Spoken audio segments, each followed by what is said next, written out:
जैसे कि मैंने आपको बताया था पिछले वीडियो में कि नेक्स्ट वीडियो में मैं आपको पेज नंबर 54 पे जो पॉज एंड पॉन्डर के क्वेश्चंस हैं वो डिस्कस करूंगी, वो आप लोगों को समझाऊंगी. So let us start those questions. So what is there on page number, it's 53, it's not 54, it's 53. So just look at the question that is given on the page number 53, pause and ponder, fourth one. During a family road trip, you drive 200 kilometers north in 3 hours. Afterwards, you drive 200 south in 2 hours. You have to find out the average speed and average velocity. तो जैसे कि example मैंने 4.2 बताया था, कुछ कुछ उसी से रिलेट है. चलिए देखते हैं कैसे. भाई एक अगर कोई फैमिली ट्रिप है, ठीक है, जैसे यहाँ पर एक आपको डायरेक्शन के लिए मैंने ईस्ट वेस्ट नॉर्थ साउथ बना रखा. तो भाई कोई भी फैमिली ने कहाँ गई, 200 किलोमीटर नॉर्थ में ट्रैवल किया, कितनी देर में, इसमें कितना टाइम है, 3 आवर्स.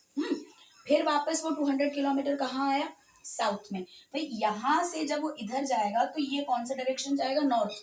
फिर वापस वो यहाँ से वापस अगर जब वो इस डायरेक्शन में आएगा तो ये डायरेक्शन कौन सा कहलाएगा, साउथ कहलाएगा. तो डिस्टेंस अगेन उसने कितना ट्रैवल किया, 200. यहाँ से यहाँ तक जो डिस्टेंस उसने ट्रैवल किया वो कितने देर में ट्रैवल किया, 2 आवर्स में ट्रैवल किया. अब क्वेश्चन में हमसे पूछा है कि इसकी एवरेज स्पीड फाइंड आउट करनी है. एवरेज स्पीड ये होगी भाई, क्योंकि पहली बार का डिस्टेंस और टाइम और दूसरी बार का डिस्टेंस और टाइम, तो एवरेज क्या हो जाएगा, total distance travelled upon total time. तो यहाँ पर आप देखिए कि टोटल उसने कितना ट्रैवल किया, 200 टूवर्ड्स नॉर्थ, फिर वापस 200 टूवर्ड्स साउथ. तो जो टोटल डिस्टेंस है वो कितना हो गया, 400 हो गया. अब पहला वाला 200 को ट्रैवल करने के लिए कितना टाइम लिया, 3 आवर्स. दूसरे वाले को लिए दूसरा 200 को ट्रैवल करने के लिए कितना टाइम लिया, 2 आवर्स. तो यहाँ पे जो उसकी जो टोटल एवरेज स्पीड हो जाएगी वो कितनी हो जाएगी, 400 डिवाइडेड बाय 5. कितनी हो जाएगी, 400 डिवाइडेड बाय 5. अब ये जो 400 डिवाइडेड बाय 5 है, तो जो इसकी एवरेज स्पीड है वो हो जाएगी कितनी, 80. It's kilometre, no, yes, kilometre per hour. तो जो इसकी स्पीड है वो कितनी हो जाएगी, 80 kilometre per our. Average speed हो जाएगी 80 किलोमीटर पर आवर. अब हमसे पूछा है नेक्स्ट पार्ट, जो इसमें पूछा है वो पूछा है डिस्प्लेसमेंट कितना हुआ. अब चलो भाई यहाँ से लेके यहाँ तक उसने 200 ट्रैवल किया, फिर वापस वो 200 साउथ की तरफ आया. मतलब जहां से शुरू किया था और 200 ट्रैवल किया, फिर वापस 200 ट्रैवल करके उसी पोजीशन पर आ गया. यानी इनिशियली 200 पर था, इनिशियली अगर वो ए पे था, आफ्टर ट्रैवलिंग 200 अगेन 200 ट्रैवल करके वापस उसी पोजीशन पर आ गया. तो चेंज इन पोजीशन, जो डिस्प्लेसमेंट है उसका कितना हो गया, 0.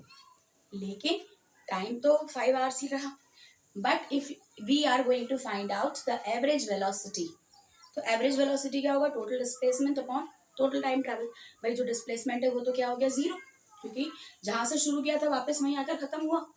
तो भाई 200 गया, फिर वापस 200 आया, तो 200 माइनस 200 0.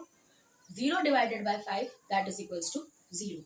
तो यहाँ पे जो एवरेज वेलोसिटी है वो क्या हो जाएगी उसकी, 0, since the change in position is 0. जहां से शुरू करा वहीं पर आ गए वापस. तो स्पीड, हालांकि स्पीड क्या हो जाएगी उसकी, 80 kilometre per our. Average speed का जो वैल्यू आएगी वो आएगी 80 किलोमीटर पर आवर. लेकिन एवरेज वेलोसिटी जो आएगी वो होगी 0, since the displacement is 0. Understood. So never ever get confuse. अगर क्वेश्चन इस तरह से है कि भाई नॉर्थ में गया तो नॉर्थ का अपोजिट जो डायरेक्शन होगा तो ऑब्वियसली साउथ ही होगा ना. हाँ, नॉर्थ से अगर वो ईस्ट जाएगा then we have to find out the value. उस केस में हम डिस्प्लेसमेंट 0 नहीं लिखेंगे. लेकिन मान लीजिए ईस्ट में गया फिर वापस वेस्ट में, तो अगर इधर ईस्ट है तो उसके अपोजिट में वेस्ट ही होगा. ऐसे इधर नॉर्थ है तो उसके अपोजिट में साउथ ही होगा. तो अगर इस डायरेक्शन में गई वापस साउथ में आ गई तो डिस्प्लेसमेंट 0 होगा. लेकिन अगर नॉर्थ से ईस्ट गई तो we have to find out the value for displacement. So please don't get confused with such type of numerical in which direction is given.